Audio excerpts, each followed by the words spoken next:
కృష్ణా జిల్లాలో ఓ విద్యార్థిని అదృశ్యమైంది.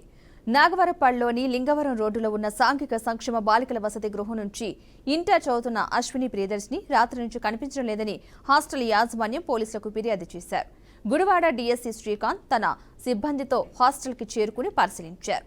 ఇక ప్రియదర్శిని వాష్రూమ్కి వెళ్తా అని వార్డెన్కి చెప్పి బయటికి వెళ్లిపోయిందని డీఎస్పీ శ్రీకాంత్ తెలిపారు. గత 2 రోజుల క్రితం ఓ వ్యక్తితో ఆమె ఫోన్లో మాట్లాడినట్లు విద్యార్థులు చెప్పారని అన్నారు.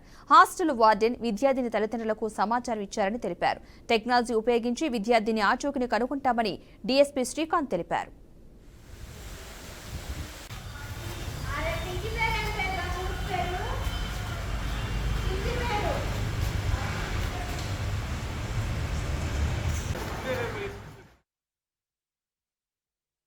నిన్న రాత్రి 11 నుంచి 12 గంటల సమయంలో ఇక్కడ హాస్టల్లో ఉన్నటువంటి ప్రియదర్శిని అనే అమ్మాయి 17 సంవత్సరాల అమ్మాయి మిస్సింగ్ అయింది.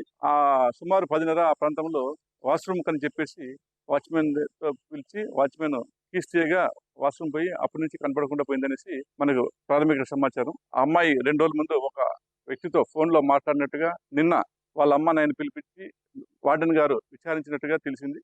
ఆ కోణంలో కూడా దర్యాప్తు చేస్తాం. ఈ అమ్మాయి ఎక్కడ పోయింది ఏం కదా అనేది టెక్నికల్గా సాంకేతికంగా చూసి ఖచ్చితంగా ఛేదిస్తాం.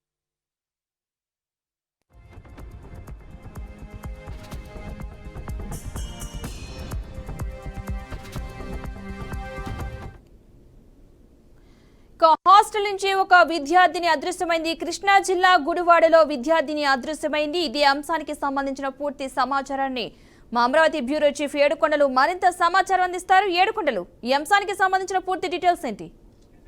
పద్మ, ఆంధ్రప్రదేశ్ లో ఈ ఆడపిల్లల అదృశ్యాలు అనేది ఇక కొనసాగుతూనే ఉన్నాయి. గత ప్రభుత్వంలో కొనసాగినటువంటి ఈ యొక్క ఆడపిల్లల అదృశ్యం అనేది ఇప్పటికీ కొనసాగుతుంది. తాజాగా ఇటు కృష్ణా జిల్లా గుడివాడ ఏదైతే సాంఘిక సంక్షేమ శాఖ బాలికల వసతి గృహంలో రాత్రి 11 గంటల సమయంలో ఒక విద్యార్థిని అదృశ్యమైంది. అయితే ఇటు గుడివాడ నాగవరపాడులోని లింగవరం రోడ్డు గల సాంఘిక సంక్షేమ శాఖ 11వ నెంబర్ బాలికల వసతి గృహం నుండి ఇంటర్ విద్యార్థిని ద్వితీయ సంవత్సరం చదువుతుంది అశ్విని ప్రియదర్శిని అనే విద్యార్థిని రాత్రి ఏదైతే 10:30 గంటలకు తను వార్డెన్ చెప్పి బయటికి బాత్రూమ్ కి వెళ్ళి వస్తానని చెప్పి వెళ్ళింది. అయితే ఆ తర్వాత ఎంతటికి తిరిగి రాకపోవడంతో అనుమానం వచ్చిన వార్డెన్ స్థానిక పోలీసులకు ఫిర్యాదు చేసింది. దీంతో గుడివాడ డిఎస్పీ శ్రీకాంత్ తన సిబ్బందితో కలిసి హాస్టల్ చేరుకుని దర్యాప్తు చేపట్టారు. అయితే ఏదైతే ఈ యొక్క సాంకేతిక పరమైనటువంటి దర్యాప్తు చేసి ఆమె ఆచూకీ కనుగొంటామని చెప్పి తెలిసింది. అయితే 2 రోజుల క్రితం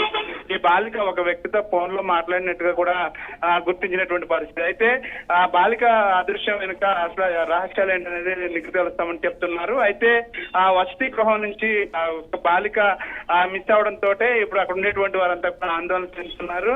అయితే ఇది ఖచ్చితంగా హాస్టల్ యాజమాన్యం హాస్టల్లో ఉన్నటువంటి సిబ్బంది నిర్లక్ష్యం కూడా కొట్టొచ్చినట్టు కనిపిస్తుందంటూ కూడా ఈ యొక్క బాలిక తల్లిదండ్రులు అయితే ఆరోపిస్తున్నటువంటి పరిస్థితి కనిపిస్తుంది. ప్రస్తుతానికి దీనిపైన కేసు నమోదు చేసుకున్నటువంటి దర్యాప్తు చేపట్టారు.